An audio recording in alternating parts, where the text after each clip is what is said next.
Assalamualaikum warahmatullahi wabarakatuh. Apa nama saya sudah pertama?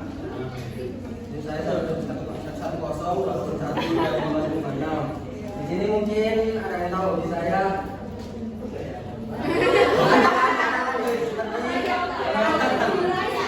Seperti isi calon mandiri yang sudah mendaki ya. Jadi saya sendiri adalah mendaki.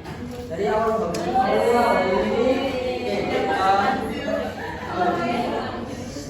waktu kelas 10 saya diajak oleh teman-teman saya. Ini saya tahu ke Bukit Watu Jengger. Pada saat itu saya diajak mungkin rame-rame ya, tapi beda-beda sekolah dari SMA saya sendiri, terus SMA Muhammadiyah Kentaman dan lain sebagainya. Kemudian ya saya nyoba mendaki itu ya seperti awal-awal capek lah, terus pulang-pulang ya ketagihan, kakak gitu, misi, mansil, siapa capek. Terus ada pun persiapan mendaki. Yang pertama kebanyakan orang itu persiapan mendakinya hanya fisik, tapi menurut saya yang pertama adalah mental. Kenapa mental? Karena kebanyakan orang itu umum mendaki tapi takut ketinggian. Nah, kedua keikhlasan. Kenapa bilang keikhlasan? Karena kita nggak tahu waktu di atas itu kena kabut atau kena musibah atau teman kita jatuh atau bagaimana kan. Terus yang ketiga baru fisik. Terus alasan memilih hobi ini kan saya suka bertemu semua orang, jadi saya cukup yang teman baru lah. Terus kegiatannya juga kan positif gitu.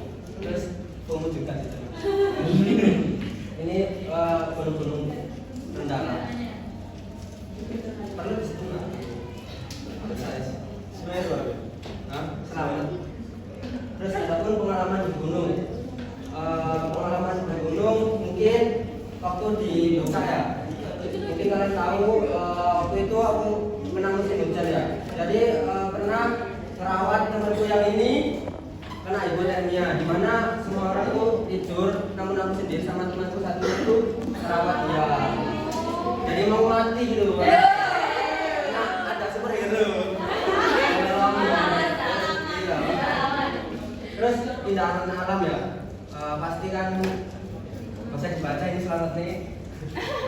Keindahan alam pasti indah, namun seperti yang saya katakan di awal, kalau keikhlasan itu kan kita nggak tahu di atas itu bakal kena kabut atau kena hujan atau sebagainya. Jadi ikhlas saja kalau kena kabut waktu di atas. Jaga permanjil. Terus tantangan dan resiko. Jadi sedikit cerita ya, waktu di Arjuna aku pernah sempat mau bilang di kabut full kan. Jadi aku sisa 3 orang di depan, terus nah itu gak bawa air, gak bawa makanan, mau turun ke basecamp-nya, mesti ke kemai. Nah itu kan jalan kaki, gak bawa minuman, gak bawa makanan. Nah posisi itu kabut, jadi rawannya ya hilang. Terus kalau bisa itu ke gunung yang 3000 ke atas jangan dilanggar lah aturan yang ada. Terus ada pun mendaki menurut psikologi. Terus psikologi ini bukan hanya kegiatan fisik saja, tapi membantu kita untuk mengelola stres. Terus dan lain-lain lah. Ini kita intinya kita memanfaatkan waktu mana ya? Apa itu?